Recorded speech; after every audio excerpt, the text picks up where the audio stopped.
Hey traders, welcome back. Another day and another squeeze. I called it on my Twitter. If you're not following, here's the handle just here. You need to be following me just to give you that little bit of edge on where I think the market's going. So why did that happen? Well, shorts are trapped. They've been trapped for over a week now, piling in, looking for that sell. But until today, we have had no signal, and it was the same thing this morning. There was no clear signal. There was a trap and the expansion higher until we hit the target. Okay, so I'm going to jump into the trading view chart now and show you what that target was and what I was looking for, and then I'll show you my two trades where I managed to capture a piece of the move for a fade. But what I'm hoping for now is that we set that Tuesday high of week. Maybe tomorrow we can trap above it and then just fail down and do that deeper pullback which we've been looking for. So let's jump into trading view right now. So here is a daily chart on TradingView, and you will see this grey box, okay? This is a gap, and as I always say, gaps love to get filled. So this was the draw. The market wanted to rebalance this gap before potentially putting in a lower high or a double top. So like, as we know, the market has been squeezing for 1, 2, 3, 4, 5, 6, 7 straight days. So shorts have really been trapped from this low here. Okay, greedy shorts who were trying to short the bottom got trapped here. More shorts got trapped here, shorting against what they thought was supply. Then they attacked again on this lower level, and they've been trapped this whole way up. And now it seems like the market may have completed its move. If its objective was just to rebalance this box, it might have completed the move. It can still come and attack these if it wants, okay, and do that push over, and then we have to see, does it do the pullback, the deep pullback down into here for that inverse head and shoulders? Does it do the deeper move where it starts washing these lows, or in fact does it break above and hold? Okay, so we're going to find out probably tomorrow based on my weekly model. But for today, what could you have been looking for? Well, you could have been looking for longs. I was not looking for longs because I don't look to buy high. So I was looking for that counter trend short move, but I had to be patient for it. So, and as you know, for my thesis for this, I need confluence. Okay, I need confluence. So as we just talked about, what did we have? We had potential area of supply up here. And within this area of supply, we had the daily gap fill. Okay. But what else did we have? Okay, we had one key thing, and I told you about this at the weekend. I taught you how to use these. We had a higher time frame anchored VWAP, a bearish anchor VWAP from this pivot high, and you'll see we came all the way into it today, okay? Right into it, tapped it. So even if we refined this area of supply, okay, even if we've refined this area of supply on a 1 hour, you will see now we have a 1 hour supply block, we have an anchored VWAP, and we have a daily gap. So if I'm looking for that counter trend pullback, what am I looking for? Well, we can think about structure, okay, in terms of a flag. So we built an hourly flag that we broke out from, all right, we can think about structure. What did we leave when we did this engulfing candle? We left an imbalance. So we know that price is likely to want to rebalance this. Why is that?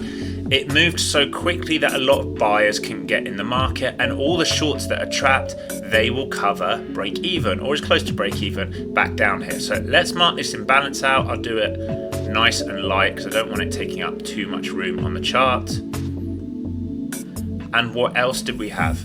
We had a flip zone. Okay, we had a flip zone. We had an old area of supply which now became demand. Okay, so this was supply into here until we broke out from it, and it was confirmed supply because we had created it, we had an engulfing candle, we tapped back into it and failed. So from this point on, once we broke back through it, it meant every short that was in there, okay, was now offering a bid because they want to get out of this.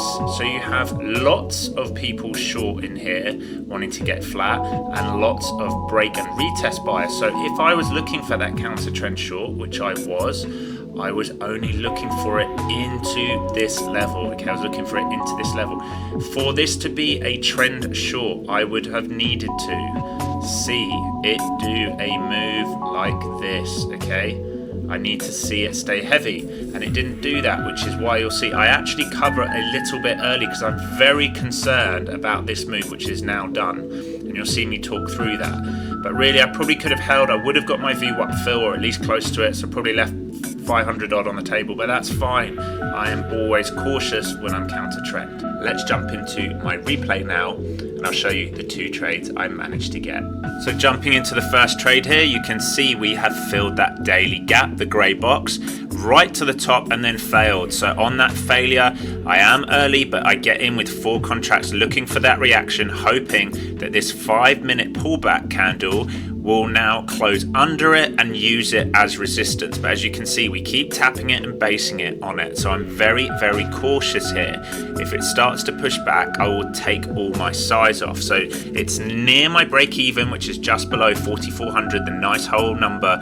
So any more holds here in this potential demand box, I'm going to take some size off. So we wick down, wick down, wick down, but it keeps holding. I keep seeing buyers step back in here. So I take one off towards the low there, just cautious, moving my TPs up as I see them reloading on the book map, trying to hold 95 and 96. And they are getting filled and holding the market up, drawing it higher. So now I've got my stop in the money, protecting potential gains, not wanting to give back. I take some more size off here in case they squeeze it up on a breakout for a flag and a rip up to take out the high. I'm very aware where the liquidity is.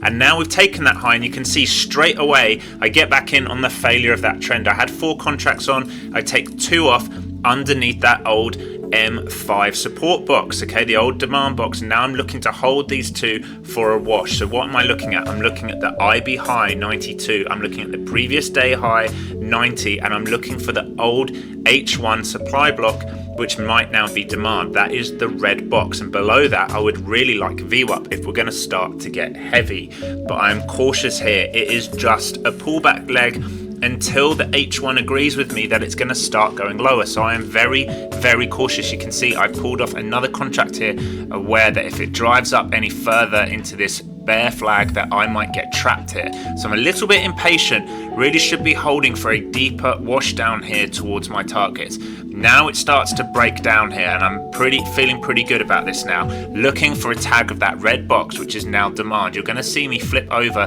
to an H1 chart in a minute just to mark out the top of the close of the H1. There it goes. So I've put that in now. You can see it listed, and I'm going to look for a snap below that and cover.